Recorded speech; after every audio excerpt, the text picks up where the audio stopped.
Hello everyone.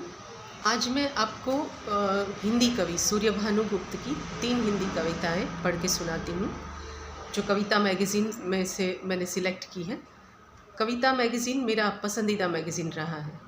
अभी वो publish होता है कि नहीं पता नहीं, लेकिन गुजराती कवि श्री सुरेश दलाल उसके तंत्री रहे थे। और ये जो 3 कविताएं हैं वो एक फ़ुटबॉलर के बारे में है। इसमें इसका नाम एंटनी लिखा है। इसको पढ़ने के बाद मैंने कुछ और इन्फॉर्मेशन जानने के लिए उसके बारे में गूगल पे सर्च किया, तो गूगल पर भी मुझे कुछ इनफ इन्फॉर्मेशन नहीं मिली। इसमें जो दी है उतनी इन्फॉर्मेशन भी उसमें नहीं थी। सिर्फ उसका नाम शायद जोसेफ एंटनी था और उसके खेल के बारे में ही इन्फॉर्मेशन थी। उसकी जो पर्सनल लाइफ के बारे में इसमें दी है, उसकी कोई इन्फॉर्मेशन गूगल पर मुझे नहीं मिली, क्योंकि वो बहुत ही गुमनाम और दर्दनाक ज़िंदगी जिया है। तो उसी के बारे में 3 कविता हैं, लेकिन पहले इसमें जो इन्फॉर्मेशन दी है वो आपको सुनाती हूँ। एंटनी फुटबॉल की दुनिया में पूरे 14 वर्ष 1952 से 1966 तक छाने वाला एक प्रतिभाशाली खिलाड़ी।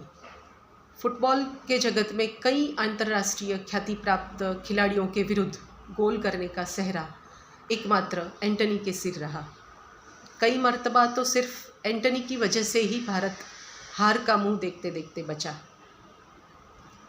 खेलों की दुनिया में व्याप्त राजनीति, भाई भतीजावाद और भ्रष्टाचार के शिकार विज्ञान के स्नातक एंटनी को एक गैर जातीय लड़की से प्रेम विवाह के अपराध में अपनी बिरादरी और समाज से बहिष्कृत होना पड़ा।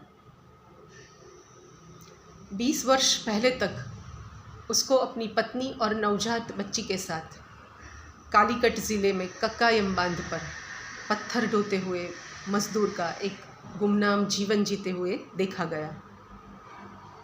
अब वह कहाँ होगा पता नहीं, शायद किसी और बांध पर या किसी ऐसी जगह जहाँ उसे कोई पहचानता ना हो, या शायद क्या पता अभी वो दुनिया में ही ना हो। उसी एंटनी के बारे में ये 3 कविताएं हैं। पहली कविता।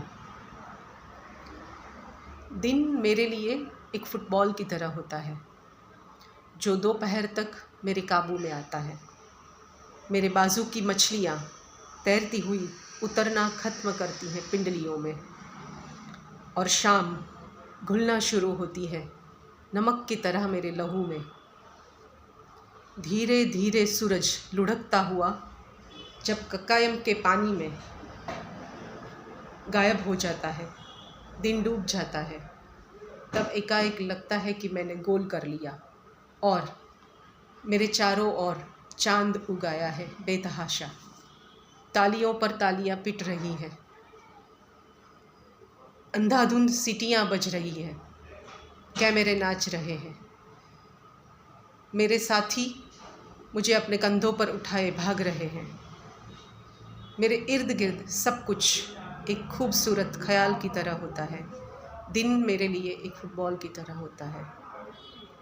दूसरी कविता। शुक्रिया मेरे चाहने वालों, तुम्हारी दुनिया बड़ी कद्रदां है। कितनी मेहरबानी की है कि ऐसी कीक मारी है कि पाँवों के नीचे से फुटबॉल छीनकर हाथों में ग्रेनाइट की चट्टान थमा दी है, ताकि हाथों और पाँवों का संतुलन बना रहे। कोई ये न कहे कि एंटनी के पाँव तो दौड़ते रहे और हाथ सिर्फ सैर करते रहे ऑटोग्राफ्स के बहिश्त में। सचमुच ये कितना बड़ा अन्याय है कि एक बेचारा तो मरे और दूसरा सिर्फ चरे। देश में समाजवाद लाने के लिए यह ज़रूरी था कि मुझे मज़दूर बना दिया जाता और पाँवों के नीचे से फुटबॉल छीनकर हाथों में पहाड़ थमा दिया जाता। शुक्रिया मेरे चाहने वालों, तुम्हारी दुनिया बड़ी कद्रदां है। तीसरी कविता। आज अगर आप सिर पर तसला उठाए देखकर मुझे न पहचाने तो मैं बुरा नहीं मानूंगा। मुझे कोई गिला नहीं होगा, क्योंकि मुझे यकीन है इसका कि आपको आज तक कोई ऐसा शख्स न मिला होगा जो इतवार को तो गमले में फूल बो रहा हो और सोमवार को तसले में पत्थर ढो रहा हो। मज़हब के दरवाज़े के बाहर खड़ी एक लड़की की उंगली में अंगूठी पहना देना या जूड़े में फूलों की वेणी सजा देना कोई इतना बड़ा अपराध तो नहीं कि मुझे अपनी बच्ची के दूध में कक्कायम का पानी मिलाना पड़े या किसी कसाई बाड़े की गाय बन जाना पड़े।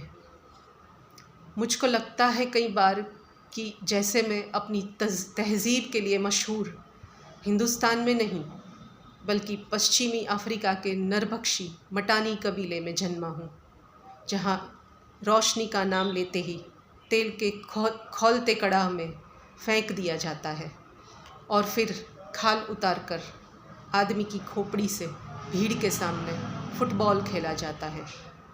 आज अगर सिर पर तसला उठाए देखकर मुझे न पहचाने तो मैं बुरा नहीं मानूंगा।